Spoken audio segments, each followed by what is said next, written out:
Central airports authority of ಇಂಡಿಯಾದಲ್ಲಿ ಕಾಲಿರತಕ್ಕಂತ junior executive ಹುದ್ದೆಗಳ ನೇಮಕಾತಿ ಬಗ್ಗೆ ಇವತ್ತಿನ ನೋಡದಲ್ಲಿ ಪ್ರತಿಯೊಂದನ್ನು ಕೂಡ ಇವರಿಗೆ ನೋಡೋಣ. ಅದೇ ರೀತಿ ಒಂದು ವಿಡಿಯೋನ ಯಾರಾದ್ರೂ ಹೊಸದಾಗಿ ನೋಡ್ತಿದ್ರೆ ಸಬ್ಸ್ಕ್ರೈಬ್ ಮಾಡ್ಕೊಳ್ಳಿ.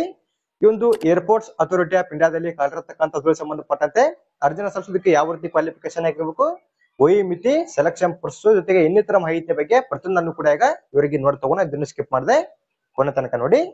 ಇಲ್ಲಿ ಮೊದಲಾಗಿ ಯಾವ ರೀತಿ ಹುದ್ದೆಗಳು ಖಾಲಿವೆ ಮತ್ತೆ ಒಂದು ಕ್ಯಾಟಗರಿ ಆಧಾರದ ಮೇಲೆ ಟೋಟಲ್ ಆಗಿ ಇಲ್ಲಿ ಎಷ್ಟೆಷ್ಟು ಹುದ್ದೆಗಳು ಖಾಲಿ ಅಂತವರು ಪ್ರತಿಯೊಂದನ್ನು ಕೂಡ ಇಲ್ಲಿ ಕೊಟ್ಟಿರ್ತಕ್ಕಂಥದ್ದು. ಇಲ್ಲಿ ಮೊದಲಾಗಿ ಯಾವ ರೀತಿ ಹುದ್ದೆಗಳು ಖಾಲಿ ಅಂತ ನೋಡ್ತಗೋಣ. ಇಲ್ಲಿ ಮೊದಲಾಗಿ ನೋಡೋದು ನೀವು ಜೂನಿಯರ್ ಎಕ್ಸಿಕ್ಯೂಟಿವ್ ಅಂತ ಕೊಡಿದ್ರೆ ಆರ್ಕಿಟೆಕ್ಚರ್ ಗೆ ಸಂಬಂಧಪಟ್ಟಂತೆ ಇದು ಪೋಸ್ಟ್ ನೇಮ್ ಆಗಿರುತ್ತೆ. ಈ ಒಂದು ಹುದ್ದೆಗೆ ಸಂಬಂಧಪಟ್ಟಂತೆ ಟೋಟಲ್ ಆಗಿ ಇಲ್ಲಿ 3 ಹುದ್ದೆಗಳು ಖಾಲಿವೆ. ಇನ್ನೊಂದು ಕ್ಯಾಟಗರಿ ಆಧಾರದ ಮೇಲೆ ನೋಡ್ತಿದ್ರೆ ಇಲ್ಲಿ ಯುಆರಲ್ಲಿ 3 ಹುದ್ದೆಗಳು ಖಾಲಿ ಇರತಕ್ಕಂಥದ್ದು. ಇಲ್ಲಿ ಯುಆರ್ ಅಂದ್ರೆ ಜನರಲ್ ಅಭ್ಯರ್ಥಿ ಸಂಬಂಧಪಟ್ಟಂತೆ 3 ಹುದ್ದೆಗಳು ಇಲ್ಲಿ ಖಾಲಿ ಇರತಕ್ಕಂಥದ್ದು. ಇನ್ನ ಎರಡನೇದಾಗಿ ಜೂನಿಯರ್ ಎಕ್ಸಿಕ್ಯೂಟಿವ್ ಇಂಜಿನಿಯರಿಂಗ್ ಇದು ಸಿವಿಲ್ ಗೆ ಸಂಬಂಧಪಟ್ಟಂತೆ 90 ಹುದ್ದೆಗಳು ಖಾಲಿವೆ. ಇನ್ನೊಂದು ಕ್ಯಾಟಗರಿ ಆಧಾರದ ಮೇಲೆ ನೋಡ್ತಿದ್ರೆ ಇಲ್ಲಿ ಯುಆರ್ ಅಲ್ಲಿ 40, ಎಡಬ್ಲ್ಯೂಎಸ್ ಅಲ್ಲಿ 6, ಒಬಿಸಿ ಅಲ್ಲಿ 22, ಎಸ್ ಸಿ ಅಲ್ಲಿ 15, ಎಸ್ ಟಿ ಅಲ್ಲಿ 7 ಹುದ್ದೆಗಳು ಖಾಲಿವೆ. ಇನ್ನ ಇದಲ್ಲದೆ ಸಪರೇಟ್ ಆಗಿ ಇಲ್ಲಿ ಪಿಡಬ್ಲ್ಯೂಡಿ ಅಭ್ಯರ್ಥಿ ಸಂಬಂಧಪಟ್ಟಂತೆ ಕೂಡ ಇಲ್ಲಿ ಹುದ್ದೆಗಳು ಖಾಲಿ ಇರತಕ್ಕಂಥದ್ದು. ಇನ್ನ ಮೂರನೇ ಬಂದ್ಬಿಟ್ಟು ಜೂನಿಯರ್ ಎಕ್ಸಿಕ್ಯೂಟಿವ್ ಇಂಜಿನಿಯರಿಂಗ್ ಎಲೆಕ್ಟ್ರಿಕಲ್ ಗೆ ಸಂಬಂಧಪಟ್ಟಂತೆ 106 ಹುದ್ದೆಗಳು ಖಾಲಿವೆ. ಇನ್ನ ಕ್ಯಾಟಗರಿ ಆಧಾರದ ಮೇಲೆ ನೋಡ್ತಿದ್ರೆ ಇಲ್ಲಿ ಯುಆರ್ ಅಲ್ಲಿ 52, ಇಡಬ್ಲ್ಯೂಎಸ್ ಅಲ್ಲಿ 11, ಒಬಿಸಿ ಅವರಿಗೆ 20, ಎಸ್ ಸಿ ಅಲ್ಲಿ 16, ಎಸ್ ಟಿ ಅಲ್ಲಿ 7 ಹುದ್ದೆಗಳು ಖಾಲಿವೆ. ಇನ್ನ ಇದಾದ್ಮೇಲೆ ನಾಲ್ಕನೇದಾಗಿ ಜೂನಿಯರ್ ಎಕ್ಸಿಕ್ಯೂಟಿವ್ ಎಲೆಕ್ಟ್ರಾನಿಕ್ಸ್ ಗೆ ಸಂಬಂಧಪಟ್ಟಂತೆ ಇಲ್ಲಿ 278 ಹುದ್ದೆಗಳು ಖಾಲಿವೆ. ಇನ್ನೊಂದು ಕ್ಯಾಟಗರಿ ಆಧಾರದ ಮೇಲೆ ನೋಡ್ತಿದ್ರೆ ಇಲ್ಲಿ ಯುಆರ್ ಅಲ್ಲಿ 137, ಇಡಬ್ಲ್ಯೂಎಸ್ ಅಲ್ಲಿ 27, ಒಬಿಸಿ ಅವರಿಗೆ 61, ಎಸ್ ಸಿ ಅಲ್ಲಿ 41, ಎಸ್ ಟಿ ಅವರಿಗೆ 12 ಹುದ್ದೆಗಳು ಖಾಲಿವೆ. ಇನ್ನ ಕೊನೆದಾಗ ಬಂದ್ಬಿಟ್ಟು junior executive information and technology ಅಂತ ಕೊಡಿದ್ರೆ ಈ ಒಂದು ಹುದ್ದೆಗೆ ಸಂಬಂಧಪಟ್ಟಂತೆ ಟೋಟಲ್ ಆಗಿ ಇಲ್ಲಿ 13 ಹುದ್ದೆಗಳು ಖಾಲಿವೆ.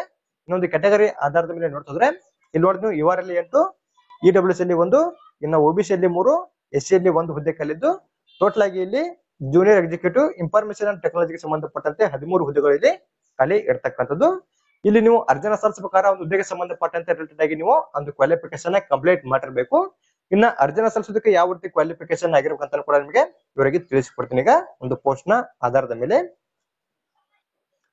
ಇಲ್ಲಿ ನೋಡಿದ್ರೆ ಕೆಳಗಡೆ ಅವರ ಒಂದು ಪೋಸ್ಟ್ ನ ಆಧಾರದ ಮೇಲೆ ಅರ್ಜಿನ ಸಲ್ಲಿಸೋದಕ್ಕೆ ಯಾವ ರೀತಿ ಕ್ವಾಲಿಫಿಕೇಶನ್ ಆಗಿರ್ಬೇಕಂತ ಇಲ್ಲಿ ಕೊಟ್ಟಿರ್ತಕ್ಕಂಥದ್ದು. ಇಲ್ಲಿ ಮೊದಲಾಗಿ ಜೂನಿಯರ್ ಎಕ್ಸಿಕ್ಯೂಟಿವ್ ಆರ್ಕಿಟೆಕ್ಚರ್ ಗೆ ಸಂಬಂಧಪಟ್ಟಂತೆ ಅರ್ಜಿನ ಸಲ್ಲಿಸೋದಕ್ಕೆ ಯಾವ ರೀತಿ ಕ್ವಾಲಿಫಿಕೇಶನ್ ಆಗಿರ್ಬೇಕಂದ್ರೆ ನೀವು ಬ್ಯಾಚುಲರ್ ಡಿಗ್ರಿಯಲ್ಲಿ architecture and register with council of architecture ಅಂತ ಕೊಡೋದಲ್ಲ, ಈ ಒಂದು ಕ್ವಾಲಿಫಿಕೇಶನ್ ನೀವು ಇಲ್ಲಿ ಡಿಗ್ರಿಯಲ್ಲಿ ಕಂಪ್ಲೀಟ್ ಮಾಡ್ಕೊಂಡಿರ್ಬೇಕು. ಮಾಡ್ಕೊಂಡಿರ್ತಕ್ಕಂಥ ಅಭ್ಯರ್ಥಿಗಳು ಮಾತ್ರ ಇಲ್ಲಿ ಅಪ್ಲೈ ಮಾಡಬಹುದು. ಇಲ್ಲಿ ಕಲಿರ್ತಕ್ಕಂಥ ಸಂಬಂಧಪಟ್ಟಂತೆ ಯಾರೆಲ್ಲ ಅರ್ಜಿನ ಸಲ್ಲಿಸಬೇಕಂತ ಅನ್ಕೊಂಡಿರ್ತಾರಲ್ಲ ಇಲ್ಲಿ ಕೊಟ್ಟಿರ್ತಕ್ಕಂಥ ಕ್ವಾಲಿಫಿಕೇಶನ್ ಬಗ್ಗೆ ಸರಿಯಾಗಿ ಚೆಕ್ ಮಾಡ್ಕೊಂಡು ಇಂದು ಕ್ವಾಲಿಫಿಕೇಶನ್ ಆಗಿದ್ರೆ ಮಾತ್ರ ನೀವು ಇಲ್ಲಿ ಅಪ್ಲೈ ಮಾಡಬೇಕು. ಇನ್ನ ಎರಡದಾಗಿ ಸಿವಿಲ್ ಇಂಜಿನಿಯರಿಂಗ್ ಗೆ ಸಂಬಂಧಪಟ್ಟಂತೆ ನೀವು ಇಲ್ಲಿ ಡಿಗ್ರಿಯಲ್ಲಿ ಇಂಜಿನಿಯರಿಂಗ್ ಅಥವಾ ಟೆಕ್ನಾಲಜಿ ಇನ್ ಸಿವಿಲ್ ಅನ್ನ ಮಾಡಿರ್ಬೇಕಾಗುತ್ತೆ. ಅಂದ್ರೆ ನಿಮ್ದು ಇಲ್ಲಿ ಡಿಗ್ರಿ ಇನ್ ಇಂಜಿನಿಯರಿಂಗ್ ಅಲ್ಲಿ ಸಿವಿಲ್ ಆದ್ರೂ ಮಾಡಿರ್ಬೇಕು ಅಥವಾ ಟೆಕ್ನಾಲಜಿಯಲ್ಲಿ ಸಿವಿಲ್ ಆದ್ರೂ ಮಾಡಿರ್ಬೇಕು. ಮಾಡಿದ್ರೆ ಸಾಕು ಇಲ್ಲಿ ಕಲಿರ್ತಕ್ಕಂಥ ಒಂದು ಹುದ್ದೆಗೆ ಸಂಬಂಧಪಟ್ಟಂತೆ ನೀವು ಇಲ್ಲಿ ಅಪ್ಲೈ ಮಾಡಬಹುದು. ಇನ್ನ ಮೂರದಾಗಿ ಇಂಜಿನಿಯರಿಂಗ್ ಎಲೆಕ್ಟ್ರಿಕಲ್ ಗೆ ಸಂಬಂಧಪಟ್ಟಂತೆ ಕೊಟ್ಟಿದ್ದಾರೆ. ಇಲ್ಲಿ ಬ್ಯಾಚುಲರ್ ಡಿಗ್ರಿ ನೀವು ಇಂಜಿನಿಯರಿಂಗ್ ಅಂದ್ರೆ ಎಲೆಕ್ಟ್ರಿಕಲ್ ವಿಭಾಗದಲ್ಲಿ ಪಾಸ್ ಆಗಿರ್ಬೇಕು ಅಥವಾ ನಿಮ್ದು ಟೆಕ್ನಾಲಜಿಯಲ್ಲಿ ಈ ಒಂದು ಎಲೆಕ್ಟ್ರಿಕಲ್ ವಿಭಾಗದಲ್ಲಿ ಪಾಸ್ ಆಗಿದ್ರು ಕೂಡ ನೀವು ಇಲ್ಲಿ ಅಪ್ಲೈ ಮಾಡಬಹುದು. ಇಲ್ಲಿ ಕೊಟ್ಟಿರ್ತಕ್ಕಂಥ ಎರಡರಲ್ಲಿ ಇಲ್ಲಿ ಕೆಳಗಡೆ ಕೊಟ್ಟಿರ್ತಕ್ಕಂಥ ಒಂದು ವಿಭಾಗವನ್ನು ತಗೊಂಡು ಪಾಸ್ ಆಗಿದ್ರೆ ಸಾಕು ಡಿಗ್ರಿಲಿ ನೀವು ಈಸಿಯಾಗಿ ಅಪ್ಲೈ ಮಾಡಬಹುದು.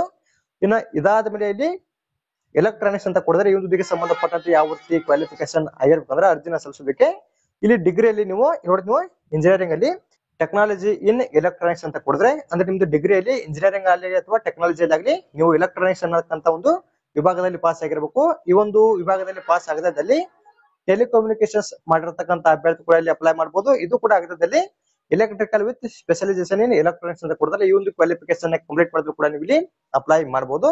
ಇಲ್ಲಿ ಈ ಒಂದು ಹುದ್ದೆಗೆ ಸಂಬಂಧಪಟ್ಟಂತೆ ಯಾರೆಲ್ಲ ಅರ್ಜಿನ ಸಲ್ಲಿಸಬೇಕಂತ ಅನ್ಕೊಂಡಿರ್ತಾರಲ್ಲ ಅಲ್ಲಿ ಕೊಟ್ಟಿರ್ತಕ್ಕಂಥ ಕ್ವಾಲಿಫಿಕೇಶನ್ ಸರಿಯಾಗಿ ಚೆಕ್ ಮಾಡ್ಕೊಳ್ಳಿ. ಇನ್ನ ಕೊನೆದಾಗ ಬಂದ್ಬಿಟ್ಟು ಇನ್ಫಾರ್ಮೇಶನ್ ಟೆಕ್ನಾಲಜಿ ಅಂತ ಕೊಡಿದ್ರೆ ಈ ಹುದ್ದೆಗೆ ಸಂಬಂಧಪಟ್ಟಂತೆ ಅರ್ಜಿನ ಸಲ್ಲಿಸೋದಕ್ಕೆ ಇಲ್ಲಿ ಯಾವ ರೀತಿ ಕ್ವಾಲಿಫಿಕೇಶನ್ ಆಗಿರ್ಬೇಕಂದ್ರೆ ಬ್ಯಾಚುಲರ್ ಡಿಗ್ರಿಯಲ್ಲಿ ನೀವು ಅಂದ್ರೆ ಇಂಜಿನಿಯರಿಂಗ್ ಆಗಲಿ ಅಥವಾ ಟೆಕ್ನಿಕಲ್ ಅಲ್ಲಿ ಕಂಪ್ಯೂಟರ್ ಸೈನ್ಸ್ ಅನ್ನ ಮಾಡಿರ್ಬೇಕು. ಕಂಪ್ಯೂಟರ್ ಸೈನ್ಸ್ ಆಗದಲ್ಲಿ ಕಂಪ್ಯೂಟರ್ ಇಂಜಿನಿಯರಿಂಗ್ ಆದ್ರೂ ಮಾಡಿರ್ಬೇಕು. ಇದು ಕೂಡ ಆಗದಲ್ಲಿ ಐಟಿ ಆದ್ರೂ ಮಾಡಿರ್ಬೇಕು.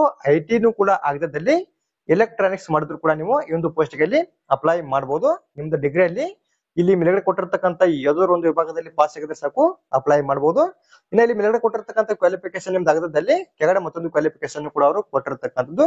ಇಲ್ಲಿ ಯಾವ ರೀತಿ ಕ್ವಾಲಿಫಿಕೇಶನ್ ಕೊಟ್ಟಿದಾರೆ ಅಂದ್ರೆ ಮಾಸ್ಟರ್ಸ್ ಇನ್ ಕಂಪ್ಯೂಟರ್ ಅಪ್ಲಿಕೇಶನ್ಸ್ ಅಂತ ಕೊಡಿದ್ರೆ ಈ ಒಂದು ಕ್ವಾಲಿಫಿಕೇಶನ್ ಆಗಿರ್ತಕ್ಕಂಥ ಅಭ್ಯರ್ಥಿ ಕೂಡ ಇಲ್ಲಿ ಅಪ್ಲೈ ಮಾಡಬಹುದು. ಇದು ಈ ಒಂದು ಹುದ್ದೆಗೆ ಸಂಬಂಧಪಟ್ಟಂತೆ ಅವರು ಎರಡು ಕ್ವಾಲಿಫಿಕೇಶನ್ ಕೊಡಿದ್ರೆ ಇಲ್ಲಿ ಕೊಟ್ಟಿರ್ತಕ್ಕಂಥ ಎರಡು ಕ್ವಾಲಿಫಿಕೇಶನ್ ಅಲ್ಲಿ ಯಾವ್ದಾದ್ರು ಒಂದು ಕ್ವಾಲಿಫಿಕೇಶನ್ ಆಗಿದ್ರೆ ಸಾಕು ಈ ಒಂದು ಹುದ್ದೆಗೆ ಸಂಬಂಧಪಟ್ಟಂತೆ ನೀವು ಇಲ್ಲಿ ಅಪ್ಲೈ ಮಾಡಬಹುದು.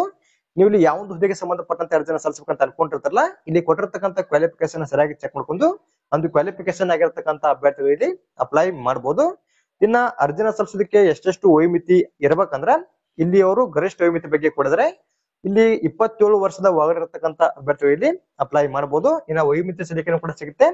SC ಮತ್ತು ST ಅವರಿಗೆ ಸಂಬಂಧಪಟ್ಟಂತೆ 5 ವರ್ಷದ ತನಕ ವಯೋಮಿತಿ ಸಲಿಕೆ ಸಿಗುತ್ತೆ. ಇನ್ನು OBC ಅವರಿಗೆ ಸಂಬಂಧಪಟ್ಟಂತೆ ಇಲ್ಲಿ 3 ವರ್ಷದ ತನಕ ವಯೋಮಿತಿ ಸಲಿಕೆನೂ ಕೂಡ ಇಲ್ಲಿ ಸಿಗತಕ್ಕಂಥದ್ದು. ಇಲ್ಲಿ ಕೊಟ್ಟಿರ್ತಕ್ಕಂಥ ಒಂದು ವಯೋಮಿತಿಯ ಬಗ್ಗೆ ಸರಿಯಾಗಿ ಚೆಕ್ ಮಾಡ್ಕೊಳ್ಳಿ. ಇನ್ನ ಇಲ್ಲಿ ಅರ್ಜಿನ ಸಲ್ಲಿಸುವ ಪ್ರಾರಂಭ ದಿನಾಂಕ ಬಂದ್ಬಿಟ್ಟು 2/4/2024 ಸ್ಟಾರ್ಟ್ ಆಗುತ್ತೆ ಅರ್ಜಿನ ಸಲ್ಲಿಸೋದಕ್ಕೆ. ಇನ್ನ ಅರ್ಜಿನ ಸಲ್ಲಿಸುವ ಕೊನೆ ದಿನಾಂಕ ಬಂದ್ಬಿಟ್ಟು 1/5/2024 ತನಕ ನೀವು ಇಲ್ಲಿ ಅಪ್ಲೈ ಮಾಡಬಹುದು. ಇನ್ನ ಯಾವ ರೀತಿ ಅರ್ಜಿನ ಸಲ್ಲಿಸಬೇಕಂದ್ರೆ ನೀವು ಇಲ್ಲಿ ಆನ್ಲೈನ್ ಮೂಲಕ ಅಪ್ಲೈ ಮಾಡಬೇಕು. ಇಂದು ಅಪ್ಲೈ ಮಾಡೋ ಲಿಂಕ್ ಕೂಡ ನಮ್ಮ ಟೆಲಿಗ್ರಾಮ್ ಗ್ರೂಪ್ ನಲ್ಲಿ ಹಾಕಿರ್ತೀನಿ. ಎಲಿಜಿಬಲ್ ಆಗಿರ್ತಕ್ಕಂಥ ಅಭ್ಯರ್ಥಿಗಳ ಈ ಒಂದು ಲಿಂಕ್ ಮೇಲೆ ಕ್ಲಿಕ್ ಮಾಡ್ಕೊಂಡು ಅರ್ಜಿನ ಸಲ್ಲಿಸಬಹುದು. ನಂತರ ಇವಾಗ ಇಲ್ಲಿ ಸ್ಯಾಲರಿ ಬಗ್ಗೆ ನೋಡ್ತೋಗೋಣ. ಇಲ್ಲಿ ಅವರು ಕೆಳಗಡೆ ಕೊಟ್ಟಿರ್ತಕ್ಕಂಥದ್ದು ಜೂನಿಯರ್ ಎಕ್ಸಿಕ್ಯೂಟಿವ್, ಇವೆಲ್ಲವೂ ಕೂಡ ಗ್ರೂಪ್ ಬಿ ಗೆ ಸಂಬಂಧಪಟ್ಟತಕ್ಕಂಥ ಪೋಸ್ಟ್ ಗಳಾಗಿರುತ್ತೆ. ಇನ್ನು ಸ್ಯಾಲರಿ ಬಂದ್ಬಿಟ್ಟು 40,000 ರೂಪಾಯಿಂದ 1,40,000 ತನಕ ತಿಂಗಳಿಗೆ ನಿಮಗೆ ಇಲ್ಲಿ ಸ್ಯಾಲರಿನೂ ಕೂಡ ಸಿಗತಕ್ಕಂಥದ್ದು. ಜೊತೆಗೆ ಇಲ್ಲಿ ಇನ್ನಿತರ ಬೇಸಿಕ್ ಪೇ, ಅದೇ ರೀತಿಲಿ ಡಿಯರ್ನೆಸ್ ಅಲವೆನ್ಸ್ ಪ್ರತಿಯೊಂದರ ಬಗ್ಗೆ ಕೂಡ ಅವರು ಕೊಡಿದ್ರೆ ಯಾರೆಲ್ಲ ಎಲಿಜಿಬಲ್ ಇದ್ರೆ ಇಲ್ಲಿ ಕೊಟ್ಟಿರ್ತಕ್ಕಂಥ ಒಂದು ಮಾಹಿತಿ ಬಗ್ಗೆ ಸರಿಯಾಗಿ ಚೆಕ್ ಮಾಡ್ಕೊಳ್ಳಿ. ಇನ್ನ ಆಯ್ಕೆ ವಿಧಾನದ ಬಗ್ಗೆನೂ ಕೂಡ ಅವರು ಕೊಟ್ಟಿರ್ತಕ್ಕಂಥದ್ದು. ಇನ್ನು ಯಾವ ರೀತಿ ಇಲ್ಲಿ ಆಯ್ಕೆಯನ್ನ ಮಾಡ್ಕೋತಾರ ಅಂದ್ರೆ ಇಲ್ಲಿ ಅವರು ಗೇಟ್ ಸ್ಕೋರ್ ನ ಆಧಾರದ ಮೇಲೆ ಆಯ್ಕೆಯನ್ನ ಮಾಡ್ಕೋತಾರ. ಈ ಒಂದು ಗೇಟ್ ಸ್ಕೋರ್ ನಲ್ಲಿ ಕ್ವಾಲಿಫೈ ಆಗಿರ್ತಕ್ಕಂಥ ಅಭ್ಯರ್ಥಿಗಳಿಗೆ ಇಲ್ಲಿ ಮುಂದಿನ ಹಂತದಲ್ಲಿ ಅವರು ಅಪ್ಲಿಕೇಶನ್ ಕೂಡ ಇಲ್ಲಿ ಚೆಕ್ ಮಾಡತಕ್ಕಂಥದ್ದು, ಒಂದು ಡಾಕ್ಯುಮೆಂಟ್ ವೆರಿಫಿಕೇಶನ್ ಕೂಡ ಇಲ್ಲಿ ಇರ್ತಕ್ಕಂಥದ್ದು. ಅದರ ಬಗ್ಗೆ ಕೂಡ ನೀವು ಇಲ್ಲಿ ಸರಿಯಾಗಿ ಚೆಕ್ ಮಾಡಬೇಕಾಗುತ್ತೆ. ನೀವು ಯಾರೆಲ್ಲ ಅಪ್ಲೈ ಮಾಡ್ಬೇಕಂತ ಅನ್ಕೊಂಡಿರ್ತಾರಲ್ಲ, ಇಲ್ಲಿ ಕೊಟ್ಟಿರ್ತಕ್ಕಂಥ ಒಂದು ಆಯ್ಕೆ ವಿಧಾನದ ಬಗ್ಗೆ ಸರಿಯಾಗಿ ಚೆಕ್ ಮಾಡ್ಕೊಂಡು ನೀವು ಇಲ್ಲಿ ಅಪ್ಲೈ ಮಾಡಬಹುದು. ಒಟ್ಟಿನಲ್ಲಿ ಒಂದು ಆಯ್ಕೆ ವಿಧಾನ ಬಂದ್ಬಿಟ್ಟು ಮೊದಲಾಗಿ ನೀವು ಅರ್ಜಿನ ಸಲ್ಲಿಸಿದಾದ್ಮೇಲೆ ಗೇಟ್ ಸ್ಕೋರ್ ನ ಮೂಲಕ ಆಯ್ಕೆಯನ್ನ ಮಾಡ್ಕೋತಾರ. ಇದು ಮೊದಲಾಗಿ.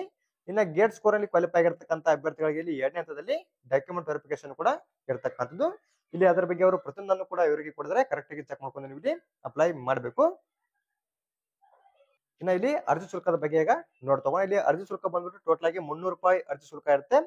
ಒಂದು 300 ರೂಪಾಯಿ ಅರ್ಜಿ ಶುಲ್ಕ ಇಲ್ಲಿ ಯಾರಿಗೆಲ್ಲ ಇರಲ್ಲ ಅಂದ್ರ SC, ST, PWD ಮತ್ತು ಅಪ್ರೆಂಟಿಸ್ ಅನ್ನ ಕಂಪ್ಲೀಟ್ ಮಾಡಿರ್ತಾರಲ್ಲ 1 ವರ್ಷ, ಅವರಿಗೂ ಕೂಡ ಇಲ್ಲಿ ಒಂದು ಎಕ್ಸಾಮಿನೇಷನ್ ಫೀ ಇರಲ್ಲ. ಅಥವಾ ಮತ್ತೆ ಮಹಿಳಾ ಅಭ್ಯರ್ಥಿ ಸಂಬಂಧಪಟ್ಟಂತೆ ಕೂಡ ಇಲ್ಲಿ ಯಾವುದೇ ರೀತಿಯಾದಂತ ಒಂದು ಅರ್ಜಿ ಶುಲ್ಕ ಇಲ್ಲಿ ಕೊಟ್ಟಿರ್ತಕ್ಕಂಥ ಅಭ್ಯರ್ಥಿಗಳನ್ನ ಬಿಟ್ಟು ಮುಖ್ಯವಾದ ಎಲ್ಲಾ ಅಭ್ಯರ್ಥಿ ಸಂಬಂಧಪಟ್ಟಂತೆ 300 ರೂಪಾಯಿ ಅರ್ಜಿ ಶುಲ್ಕ ಇರುತ್ತೆ. ಒಂದು 300 ರೂಪಾಯಿ ಅರ್ಜಿ ಶುಲ್ಕವನ್ನ ನೀವು ಇಲ್ಲಿ ಆನ್ಲೈನ್ ಮೂಲಕ ಅರ್ಜಿನ ಸಲ್ಲಿಸುವಾಗಲೇ ಪೇ ಮಾಡಬೇಕಾಗುತ್ತೆ.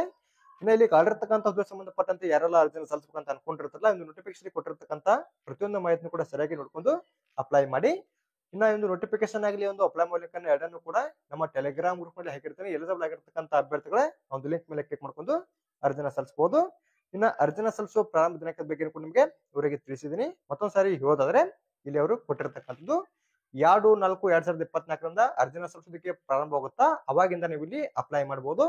ಇನ್ನು ಅರ್ಜಿನ ಸಲ್ಲಿಸುವ ಕೊನೆ ದಿನಾಂಕ ಬಂದ್ಬಿಟ್ಟು 1/5/2024 ತನಕ ನಿಮಗೆ ಅವಕಾಶ ಇರುತ್ತೆ. ಈ ಒಂದು ದಿನಾಂಕದ ಒಳಗೆ ನೀವು ಇಲ್ಲಿ ಅಪ್ಲೈ ಮಾಡಬಹುದು.